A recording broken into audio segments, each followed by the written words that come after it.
Hello, everyone. My name is Chris Adams, and I'm the president of Balancing Act. Thank you so much for making a little bit of time to participate in our Sim Makers workshop. Periodically over the last few years, we've sponsored educational events to help local governments and others to think through how budget engagement might be useful to them, and also to educate them on some of the newer tools for that and approaches, and help folks learn from each other, and also to share ongoing best practices and recommendations and research. I've got a few colleagues with me today. I've got Brendan Morrison, who is the co-founder of Balancing Act and my longtime collaborator. And we've got Peter Diedrich, who is the director of sales. And we also have Dan Ferguson, who is our senior software engineer. Just a quick note about Peter and Dan. Peter is actually a holder of an MPA and very well-versed in local government. And I think if you have a chance to talk with him, you'll enjoy that getting that perspective. And Dan is not only an excellent software engineer, he's also the mayor pro tem of his, or the former mayor pro tem of his town in Missouri. So we're really glad to have those two additions. All right, so the purpose of today, I'm going to show you my agenda here real quick. It's meant to be fairly straightforward. Actually, I want to just share a little bit about you all. We had an enormous response to this, and I think that might have something to do with some of the recommendations that that are being made right now, as well as as well as some, I think, concerns about the softness of revenue moving forward for local governments. And so on the screen you can see the various local governments and government entities, as well as some nonprofits and private companies on the right there that have joined us today. Bang the Table in particular is a partner of ours, and we're glad that they could join us as well. So the plan for today is talk a little bit about why to do budget engagement. And we've got a couple of dedicated perspectives on that. If you look at the bottom of the screen, we've got Jackie Trout, who is from Evans, Colorado, and Jesse Stevenson, who's from Virginia Beach, that are going to share a little bit about what their perspective is on that. But we are really hoping to hear from all of you. And then we're going to talk just a little bit about some of the latest recommendations and research, because there really has been a lot of activity on this front in the last year, and I think it would be useful for you all to sort of learn a little bit more about where the field is going. And then we're going to spend most of our time in terms of helping you to make your simulation, to get started, or if you're an existing client, to learn about some of the new features, or just how you might learn from each other and sort of increase what you've already built on already. All right, so I'd like to start. We'd like this to at least be as interactive as possible, and online is great, but it's not as good as being face to face. But I do have a couple of questions I'd like to ask you. So in a second, your screen will switch to both of these questions, and you'll have an opportunity to answer them. And then afterwards, I'm going to ask Jackie and Jesse, if they're both on. I know that they both had some prior commitments, to sort of start us off by just talking about what their perspective is. But then I'd love it if you all could do the same. And if you look at on the right side of your screen, I think it's on the right side of your screen, you'll have a place where you can ask questions, you can text them in, but you can also raise your hand, and then we can unmute you and you can ask yourself. I really don't like hearing myself talk too much, so I'd love it if some others could join us. So please, if you want to share your perspective, raise your hand and we'll unmute you, or just put it into to the questions or the chat, and we'll read it out. Okay, so let's move on to the poll. So the first question that we want to ask you all is, what is your primary interest in doing budget engagement? And you can select one of these. The first option is that you just want to educate residents. We hear that all the time.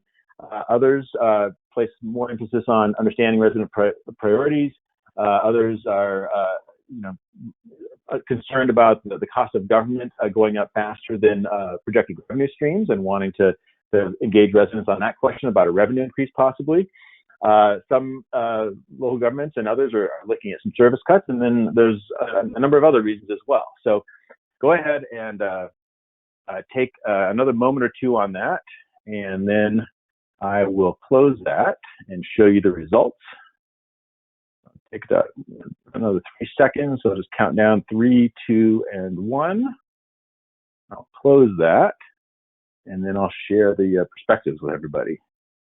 So it looks like there was a tie. So the top one was to educate residents, and that was tied with wanting to understand resident priorities. And so those are both very consistent with what we hear all the time. And not even mutually contradictory. Some of you might have had a hard time choosing between the two. That was followed by about a fifth of you who are concerned about some revenue issues. We hear that all the time. That's a very acute need that we're finding from folks. And then none of you actually wanted to explain service cuts, which is great. And then 6% of you said other. So those of you who are other in particular, we're going to get to a point where I'm going to open up the phone lines and tell us what your others were. Okay. So let me now go on to the second question. And this one is, what budget engagement strategies are you using now or recently? Select all that applies. You can select more than one on this one. The first one is that old stand by the budget hearing, which I think in most places is probably required by law, at least to some degree. A lot of places do budget surveys. Community meetings are somewhat popular. Increasingly, we're seeing budget simulations, and I'm going to share some evidence on that in a little bit here, and then other.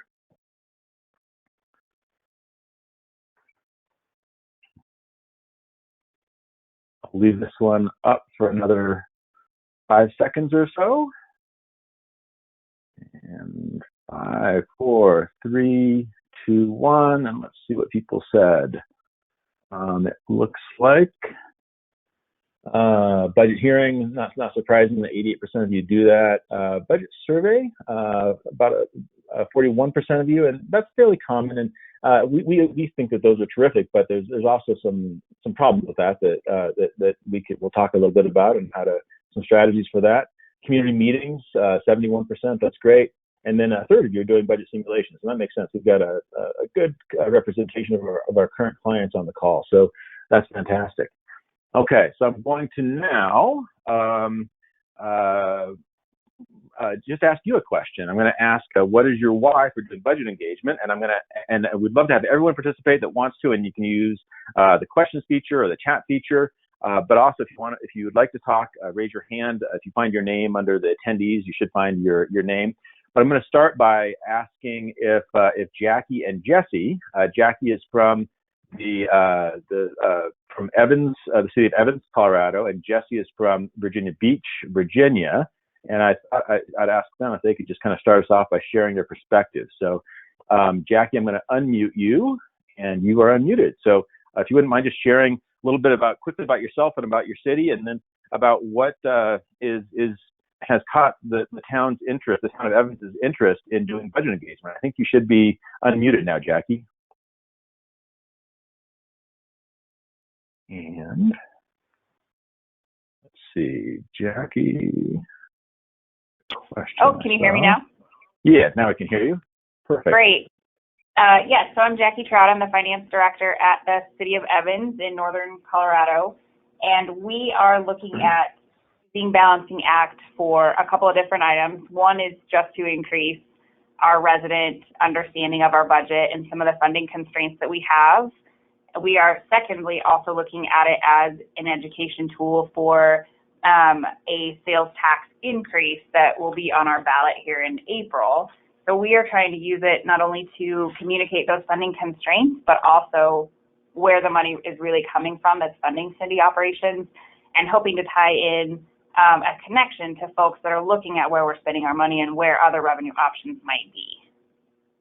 Yeah, and that's great. And one of the things that we're hearing from a lot of our clients, there's that old saying in storytelling that if you can show and not tell people, that they're more likely to sort of feel it and believe in your communications goal at this point. So by giving residents a chance to kind of play with your budget and kind of see where there may or may not be some options. But also to see if they want to have, I know that you guys are working on some pavement issues, that if they want to have that something's going to have to give, either some cuts to one place, or what might be wiser for the city is to maybe identify a new revenue source. Is that right? Would you agree with that, Jackie? Yes, that's correct. Absolutely. Okay, good. And if anybody has any questions, I know you can't stay the whole time, Jackie. Go ahead and chime in now. But I'm going to unmute Jesse as well. Jesse Stevenson is a senior budget analyst at the city of Virginia Beach.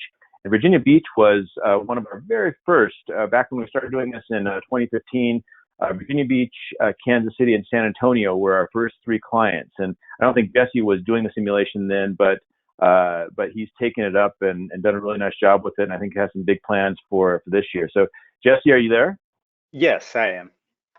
Yeah. Do you mind just giving a little bit of history to the degree that you know it about Virginia Beach using budget simulation as a form of budget engagement, and then a little bit about the strategies that you've taken and sort of what you have for the future. And while you're talking, I'm going to pull up your just the front page from your simulation so that folks can see how you've organized it, because it continues to be unusual that public entities organize the way that you have, but I think it's actually very smart. So I'd like you to comment on that a little bit too.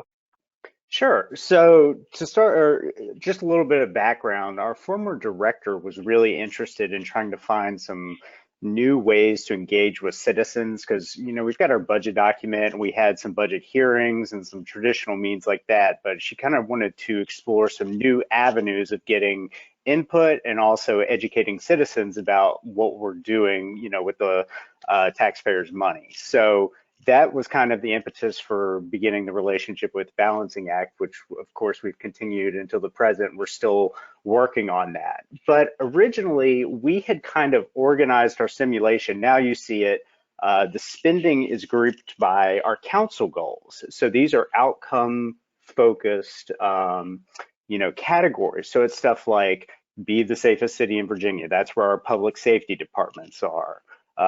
Create a financially sustainable city. That's where some of the internally focused ones like budget and finance are. So originally we had done business areas, which is an internal grouping of departments, which wasn't very meaningful to our citizens. So it was stuff like safe community and quality organization. And, citizens really had no context and they weren't exactly learning a lot, and they were kind of bouncing hard off of that. So we decided to go and adopt the council goals as a way of organizing it to kind of better contextualize how the budget of our government is actually impacting the community. And we found out that not only was this a better educational tool, but it allowed for us to provide better feedback to our council, because instead of just saying, hey, citizens wanted to increase the police department on average by $50,000 or decrease this department, we could say, citizens wanted to increase spending on the economy by 10%, or they were willing to decrease spending on infrastructure maintenance by 10%. So it just basically provided more value, we feel like, to everyone involved in the process, organizing it around outcomes instead of just departments or business areas or anything like that. Great. Yeah, thank you very much for that, Jesse.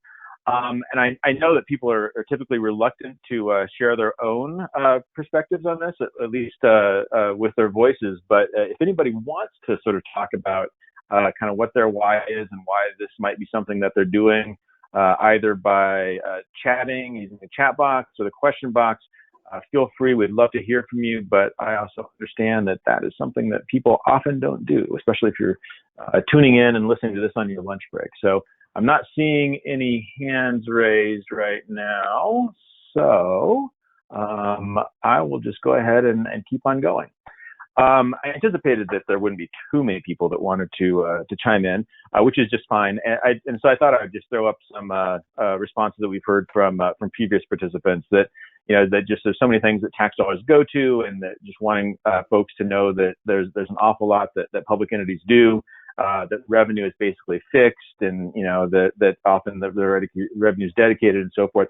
I'm going to make this presentation available to people afterwards. I'm not going to go through all of these, but there's a lot of different reasons and a lot of different perspectives, and each one is unique. But the nice thing is that there are some patterns there, and that when you can identify some patterns, you can actually create some strategies and tools to address them.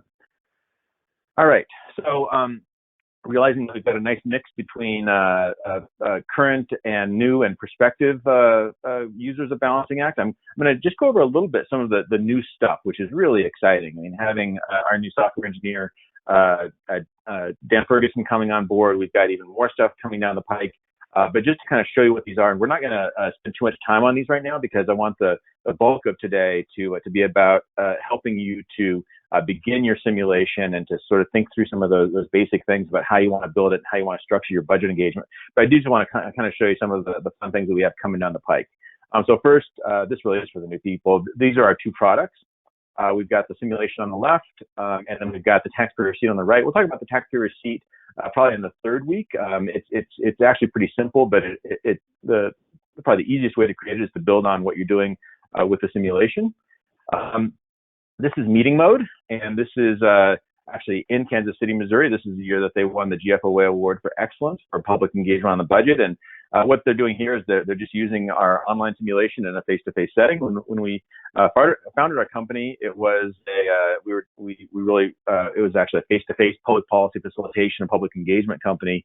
And when we moved online with Balancing Act, we regretted not having a way to use Balancing Act we wanted to retain that face-to-face communication. And so meeting mode, we created meeting mode as a way to allow you to use the simulation in these face-to-face settings, and it's actually been a really nice thing. And it's a little bit of setup, but it's not too bad. But it actually serves as a budget facilitation tool, which is something that's a little bit hard to talk about in groups.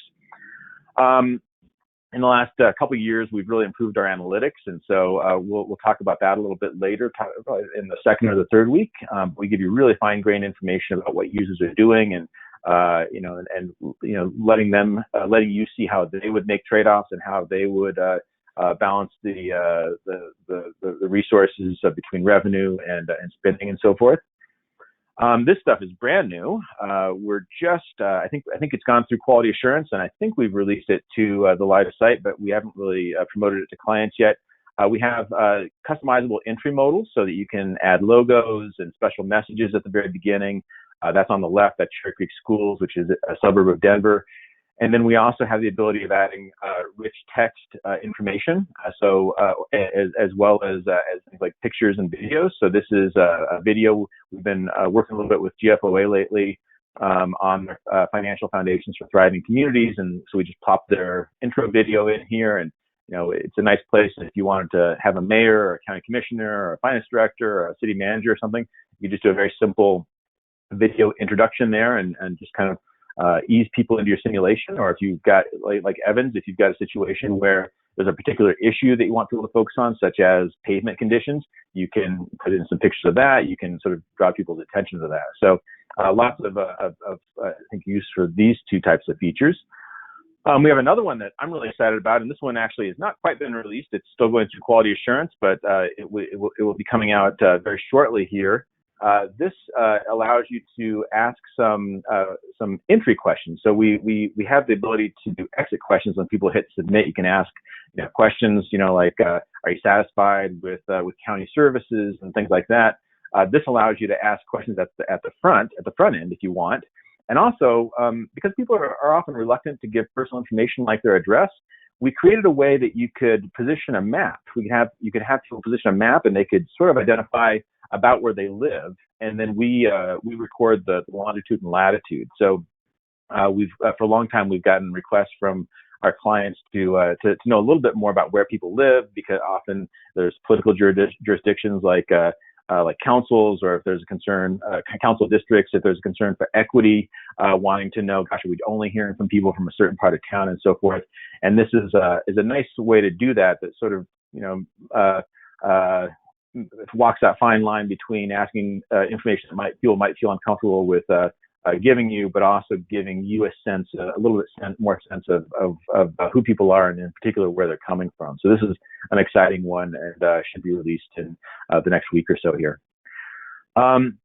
This next one is another one that's very exciting. We are often asked if we can show impacts on future budgets, or we can show impacts on other important items such as climate. So this one is a way of looking at, you can have what we call a secondary indicator or an impact indicator. So I'll actually do a demo of this in the next week or the week after that. But when you make a choice, if it's something that only impacts the current year, it's registered over here. But if it's a choice like pension funding or infrastructure, it will show the current year impact, but then you can also have it show your future financial sustainability. And we've also been talking with some folks about, as I said, using it for things like impact of budget decisions on climate action, or to what degree are you responding to mandated or regulatory items? And so there's a lot that can be done there. And this was actually the first piece that Dan did when he became a software engineer with us. Okay, so I'm going to quickly just talk about the latest recommendations and research, and as I said, this quite a bit, and I'm really going to make most of this available to those of you who are interested in this kind of thing to further explore on your own. But there's some good stuff coming down the pike. So those of you who are members of GFOA, if you look at your current issue of the Government Finance Review, you'll find the lead article is written by a guy named Mark Mack, and it's called A Guide to Online Financial Transparency. This has been long coming and one that we were really glad to see finally released by GFOA. They've got a couple different ways of sort of depicting what they think is happening with online financial transparency, and a lot of it is, we talked around Balancing Act. We sometimes say that participation is the new transparency, and that sort of extending transparency into that participatory realm is a really powerful thing, and that's what budget simulations do very well. And so this is one of those magic quadrant exercises where they've got two axes. They've got educate over here on the left, and they've got inform down here on the bottom. And the place you don't want to be is down here, where you don't inform or educate, and then you've got these options over here. But I'm just going to spend a little bit of time on this upper right-hand corner, which is where you always want to be in these types of diagrams, where you talk about data. This is the lead here is transparency, not so much budget engagement, but they're really quite related. You got data that's searchable, that information about constraints is built in, so a simulation does that really well.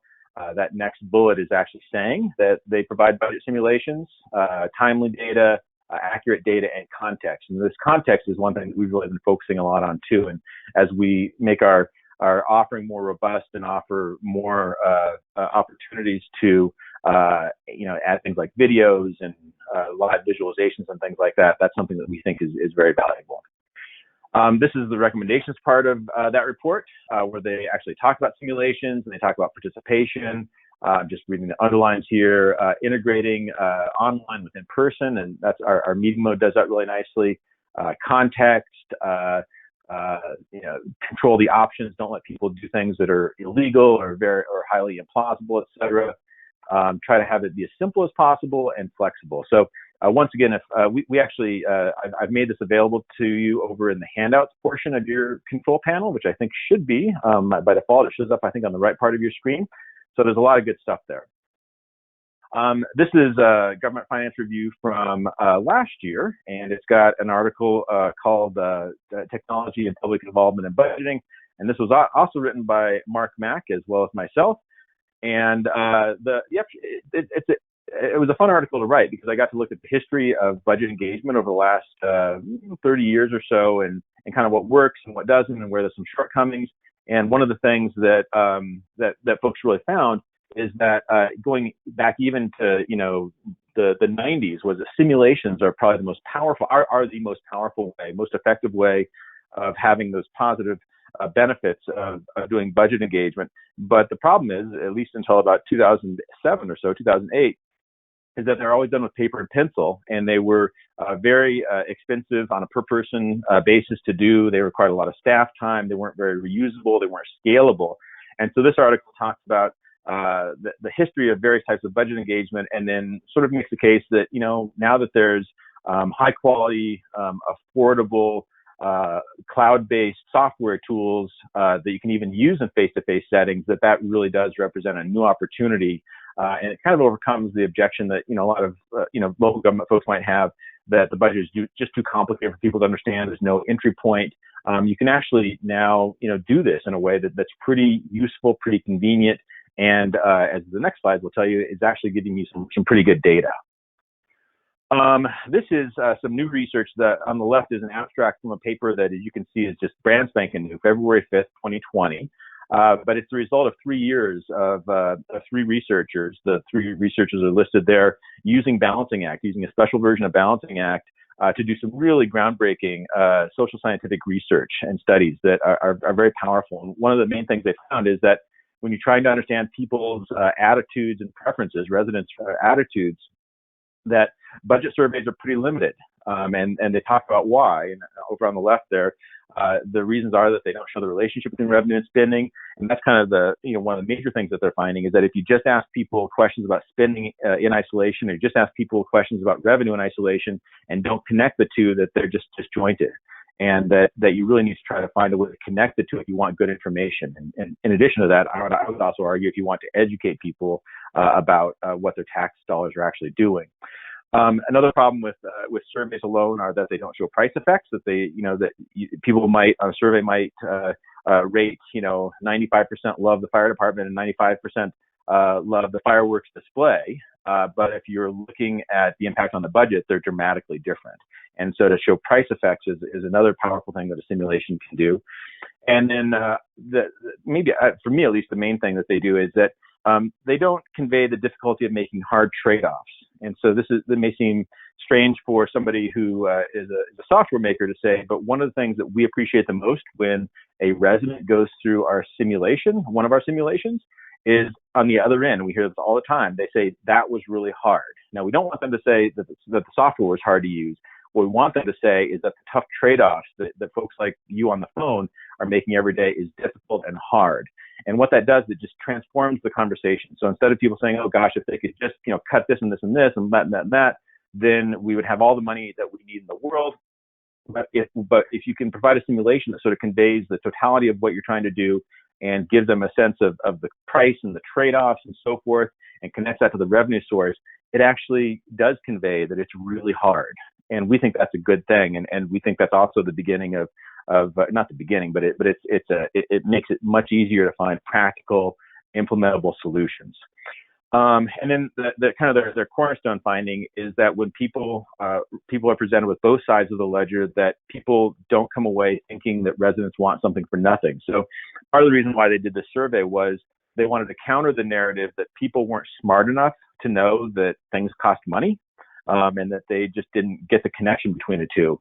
And so instead, they wanted to say, gosh, we just have been asking the question the wrong way. And that when you ask the question the right way, they get it. They get that you have to make tough trade-offs, that revenue is limited in most instances, and that realistic problem solving doesn't just depend on having this mindset of, gosh, they just don't know what they're doing, and I just want what I want, and I don't want to pay taxes. And that sort of simultaneous criticism that I've seen some studies out of California from the earlier teens that say that residents who are uninformed and unengaged have this prevalence for wanting more services at the same time they want lower taxes. And maybe there's some alchemy that would make that possible, but it's a tough one to do. All right. The same researchers, this was sort of a side paper that they did, is that they found that when people go through a simulation, that it narrows the ideological gap. And so, when we've got this situation, I know that cities and counties are not often, are generally not as divided as our national politics are right now. But what they found was that when you have people go through a simulation, that people who start out with a strong ideology or strong opinion in one direction or the other, that going through the simulation moderates that. That they become more reasonable problem solvers when they understand. And so we think that's actually a very positive thing. And I think I've made this paper available in the handouts as well. If not, let me know and I can get it for you. Okay, so now let's move on to the main event, which is making your simulation. And so we've got this, if you look in the handouts, you'll see a document, I think it's called 20 questions, and we've got a whole bunch of questions for you to ask. But I'm going to just ask a few of them that have to do with identifying goals, because that's really critical. So, going into this, we think that these are the things you should have in mind. Is that what do you wish residents knew about your financial condition? I have a friend who's a city manager at a medium-sized town in California, and when she was giving us advice on how to make Balancing Act useful, she said, I think what you're trying to do by using the simulation without coming around and saying it is you're trying to help the city leadership convey what is your budget message, but do it in a way that people can almost discover it for themselves. And so we ask this question: what do you wish residents knew about your financial condition? And it's going to be different for everybody. Sometimes there's specific issues. Like City of Evans is really working on this pavement issue. There's these kind of group of goals. There's transparency and education, getting informed feedback or and such They don't have to be mutually exclusive, but to kind of just be clear about, what is it that you're trying to do? Are you just trying to, sort of, show people, tough trade-offs? Are you trying to get them to, maybe get a little bit empathetic about it and so forth? Are you, we talked to a lot of entities that say, well, we're doing okay right now, but gosh, when we look, 3 years down the road, 5 years down the road, 10 years down the road, things are not looking good, and we need to start to educate people about that. And that's what our new impact feature allows you to do, is to show the relationship between things that you do now or maybe the next few years and further down the pike. And as more and more entities are wrestling with pensions and infrastructure and even things like accrued PTO, being able to show impacts down the road can be a really useful thing. And once again, it just sort of builds that honest relationship with your residents. It's not, you don't need them to become the budget director or the finance director or the city manager in order to get it, but if you can just sort of think about, what is the message I want people to have, and that, that we've got a concern here, and we might need to think about taking some actions in order to address that, whether it's making some unpopular cuts, maybe proposing a sales tax, et cetera. And then in a lot of states like California and Colorado, and actually, I think about half the states, there's tax expenditure limitations. There's requirements to have voter approval for taxes and so forth. I mean, if you are in a situation like that, a simulation where, once again, people get to see for themselves, discover for themselves that if they want the government that they say they want, that they need to maybe approve some new revenue, that's actually a really powerful thing. And I think it's a good and appropriate place for public officials to be as well, is not telling people that they need this, but letting people discover it for themselves. Okay, so this is the handout that I just mentioned, and you can download that and read it at your leisure. So one of the things, and I think we put this in our intro email, but no problem if you haven't done it yet. It's an easy thing to do. If you go to balancingact.com/signup, you will have a screen where you can create a trial account. So you don't have to do that for this workshop, but I think it'd be easier. We'd like to do that. We'd like you to do that so that we can actually sort of help you build it along, and maybe some of the older hands who've been doing budget simulation for 2-3 years, maybe we could even bring them on to sort of answer questions and so forth.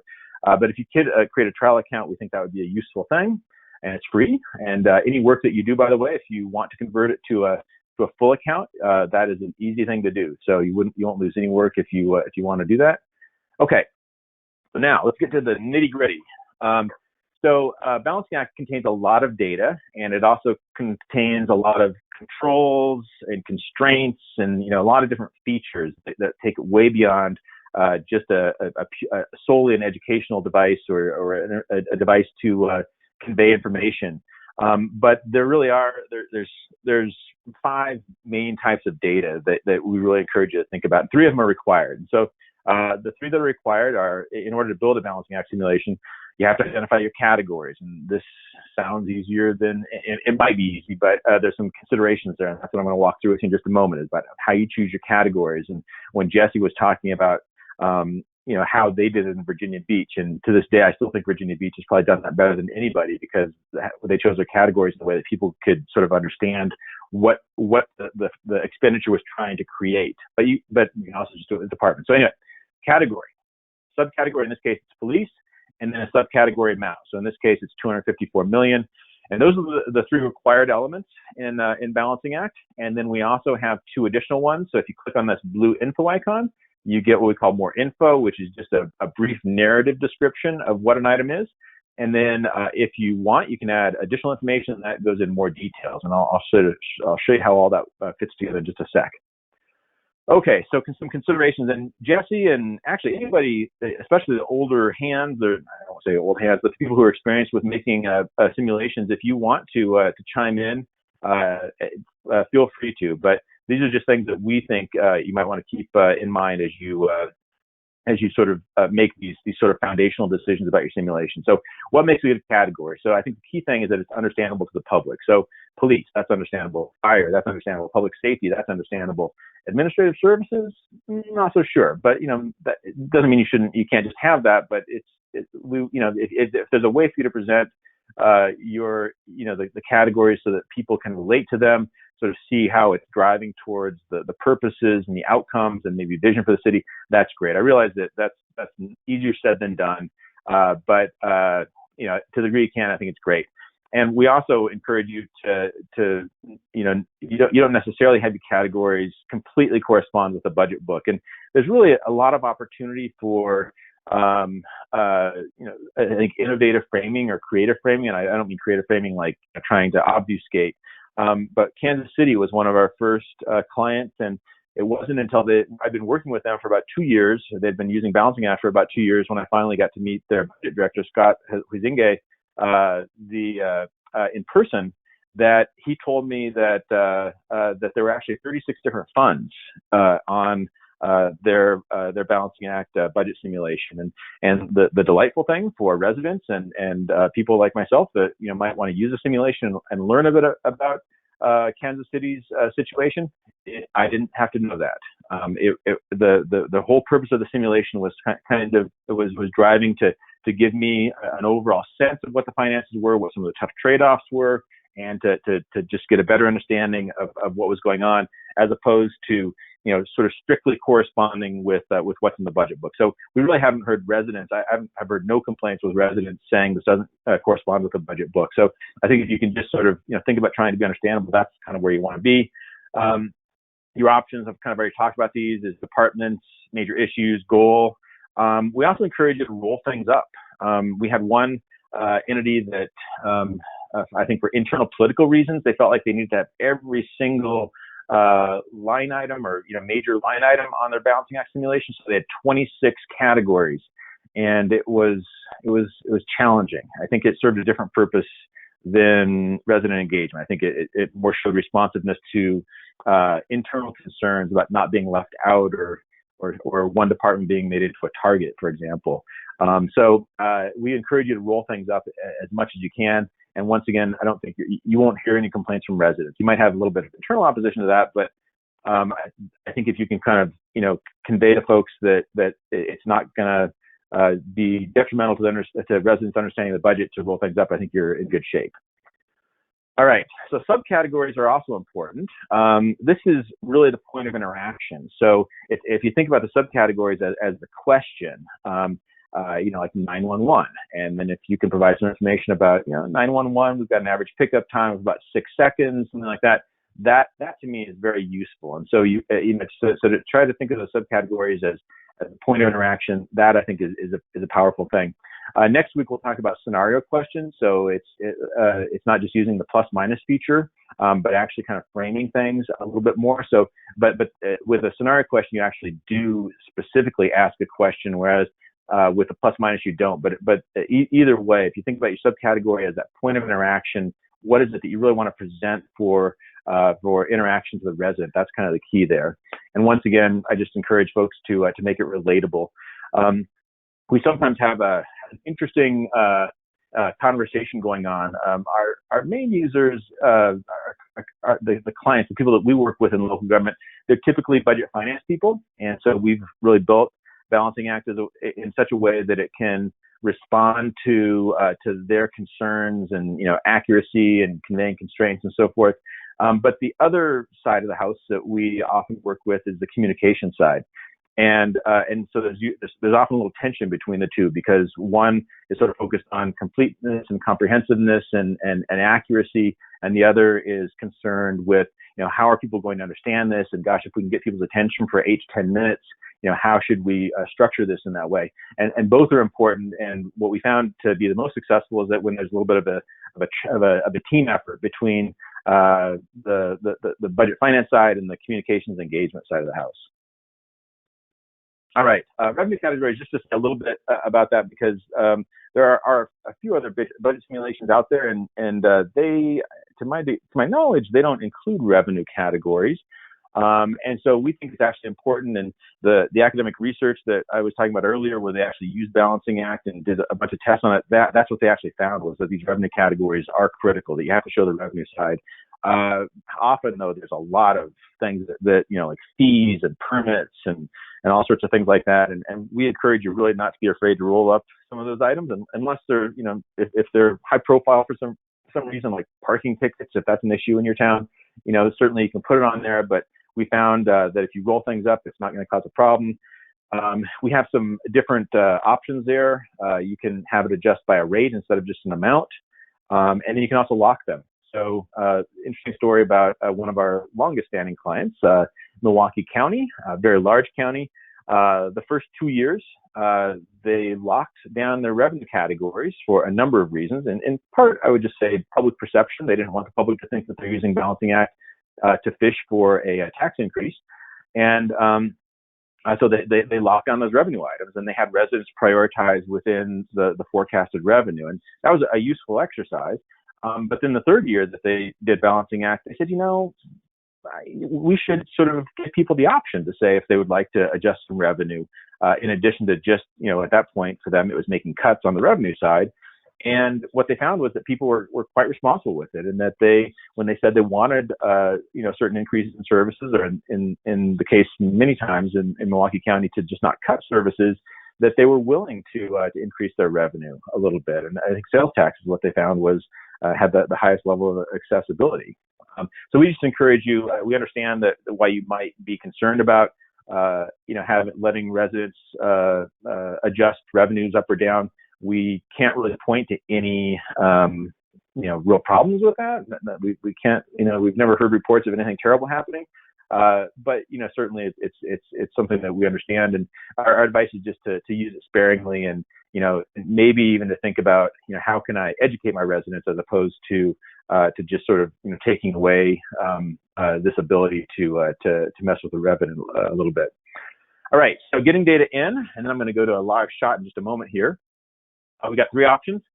You can import it, and that's the most common, at least to kind of get the baseline of the budget, and it's very easy. You can also add it manually, which is not too hard either. It's kind of like SurveyMonkey. And then I know we've got a few folks on the call who work with Questica Budget.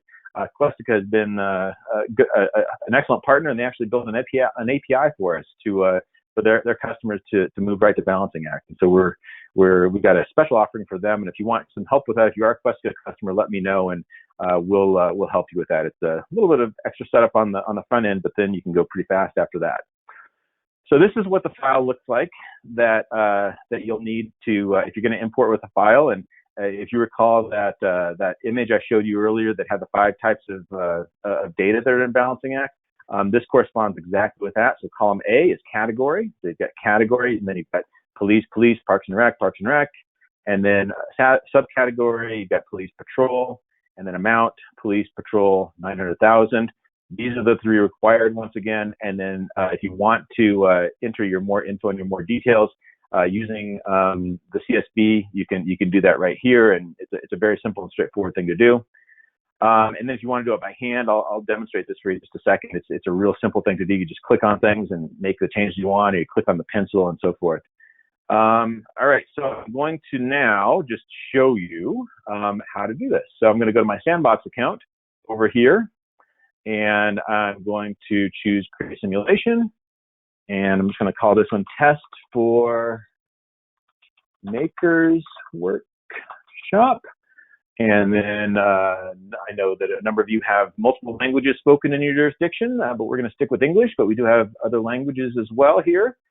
And then I'm going to start from scratch, but I could also start from a simulation. Start from template is something that most local governments don't use. This is, we work with a bunch of teachers, and so that's something that they use, but there's some use cases where it might be useful for a local government, but generally I would say start from scratch, because we actually we tried to template everything when we first began doing the software in 2014, and it just didn't work because everybody's different, and so we just made it easy to get what you wanted. Okay, so we're going to start from scratch, and then I'm going to continue, and then it's going to make an empty simulation for me. And you've got the name up here and a few items, and you've got these tabs over here. You've got revenue, spending, exit questions. This one has the impact feature, so that secondary indicator activated. That's a little bit of an advanced feature, so I'm not going to talk about that today, and then some settings. So I'm going to show you now just how you get things brought in. So if you're just starting, you can download the revenue template. It's super easy. It's just a CSV that has 5 categories on it, or 5 columns on it. but I'm just going to start them. This is actually I'm going to import the CSV for revenue and then one for spending, similar to the one I just showed you. So I'm going to import the revenue. This is just for kind of meta categorization. I wouldn't worry about this for now, so just go ahead and click done. And then I'm going to go to spending, and I'm going to pull in that. Actually, it's actually identical to the one I just showed you. So I'm going to import that CSV, and we got the spending. And I'm going to just skip through the meta categorization. And then there's all sorts of things I could do down here, but I'm just going to preview it just so I can show you what it looks like at this point and show you how easy it is to create one. So I'm not using the customizable entry modals here. This is just kind of our standard one. So we're going to say get started. And right now I've got a basic version of a balancing act of a simulation. So if I open up spending, I've got my category, police. I've got my subcategory, operations, detention, civilian staff, and then I've got the amount for each one of these. And then because I had more info and more details for each of these, I've also got more info and more details here. And so, I've basically kind of got the basic simulation. So let's say that I wanted to add a scenario question. This is one of my favorite questions of all time. It comes from the city of Fort Lauderdale. What if I wanted to change the civilian staff to a scenario question? So I can go over here and I can say, well, let's make this a question. So the question, the scenario name, I'm just going to call it civilians. And this was their question. They were wondering if it would be acceptable to the public to use civilians to take police reports.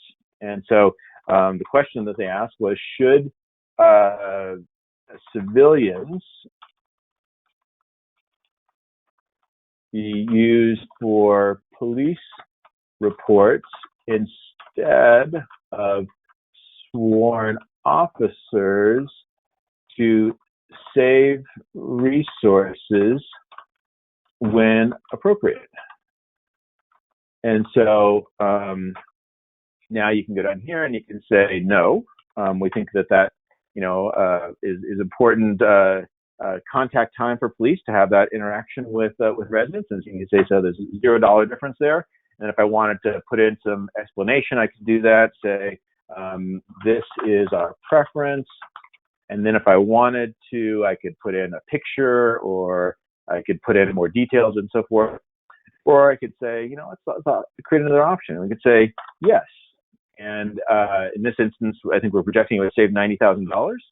We get 90,000, and we can say this makes sense and frees officers for other responsibilities. So I'm going to say done.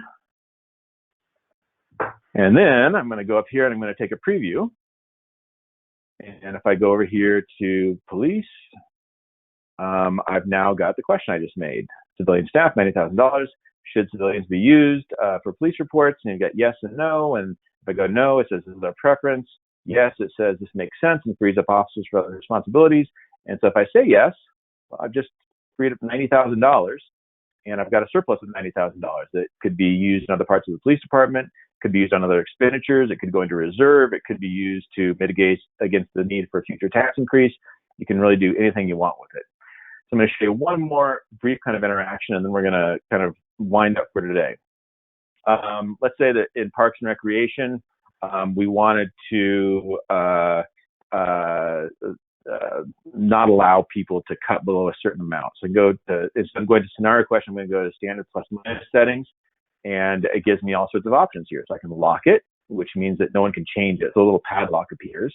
I could put in an item alert, and that is an example of that is if somebody's cutting to a certain degree that you think might cause damage, or they might just want to think twice about cutting or increasing a certain amount for some reason. In Colorado, our home state, if you want to increase taxes, you have to have a vote of the people. So often Colorado towns will have an item alert on taxes that if somebody wants to increase taxes, it says city council doesn't have the authority to do this. It must be passed by vote of the people. So you can use the item alert for that.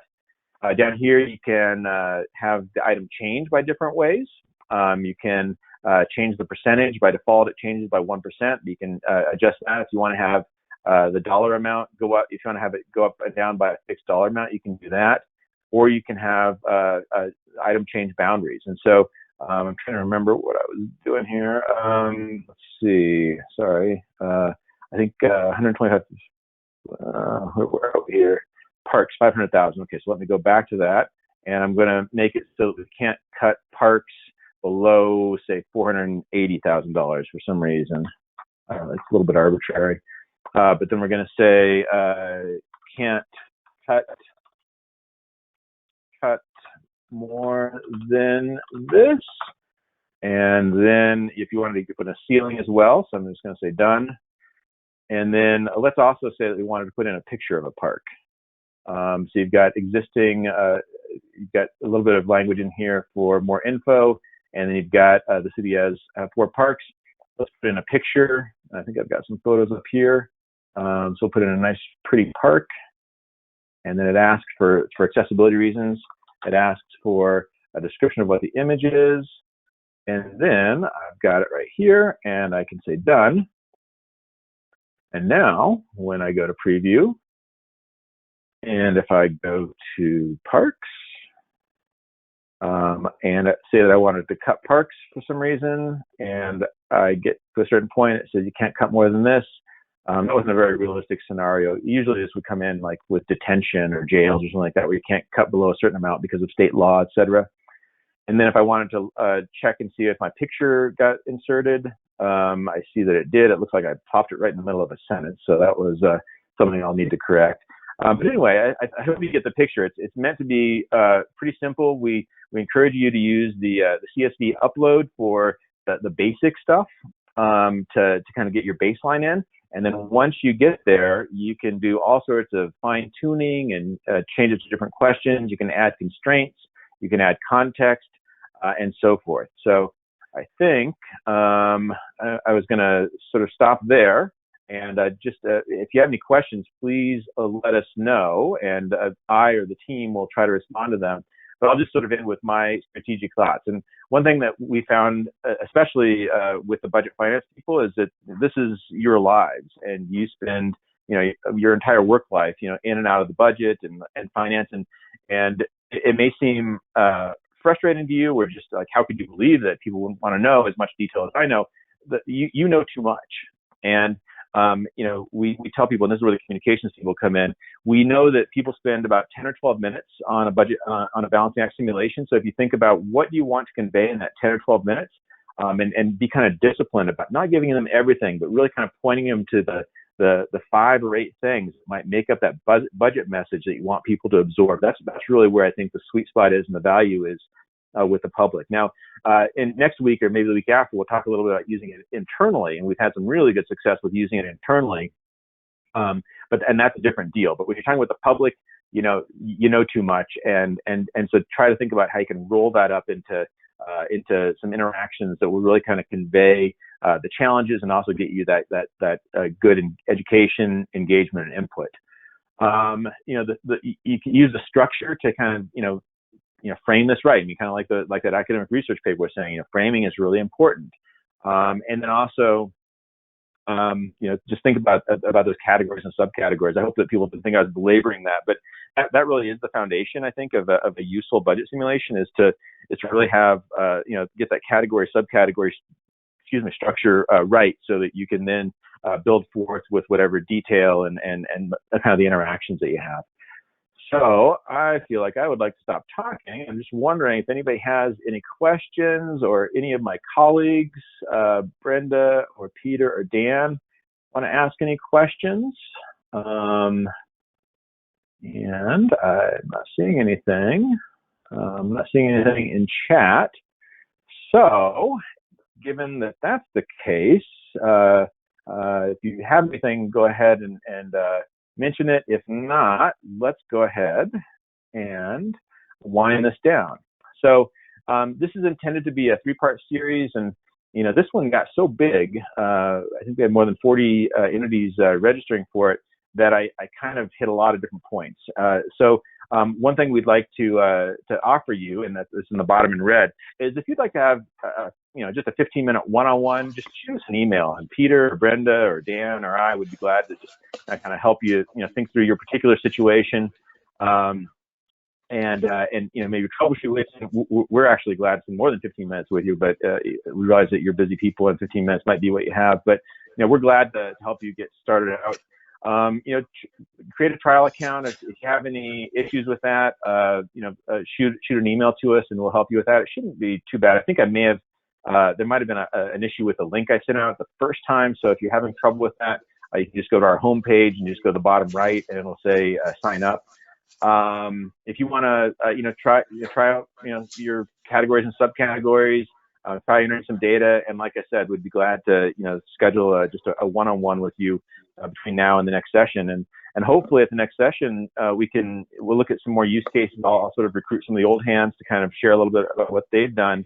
But also for some of you who are just starting out, this is intended to be a workshop. If you want to share some of the struggles that you're having or challenges, or, should I roll these two items up? Ask those questions, and we'll find a way to address them. One thing that we found with trying to create this conversation, budget engagement is kind of a new thing. We're finding that people really enjoy, they enjoy the interaction with their peers. And so that's intended to be the case. I realize it's hard online, but we're going to do the best we can. So anything else? And Brenda, Dan, Peter, do you want to add anything before we sign off here? Yeah, just wanted to thank everybody for joining. And as Chris said, please don't be shy. We'd be glad to help you one-on-one with setting up an account, with answering some, basic questions or anything that you think would be helpful. Thanks again for joining us. All right. Well, having said that, and not seeing any hands up, I'm just going to thank everybody for their time, and look forward to session 2. And if you have friends or colleagues, either within your organization or other places, feel free to have them join. You should be getting a link to download this or to view this video, and you can share it with other people. There's no reason why people can't add a little bit late if you think that it might be useful to them. So having said that, I'll just wish everybody a good day, and we'll see you next week. Thanks, everyone. Bye.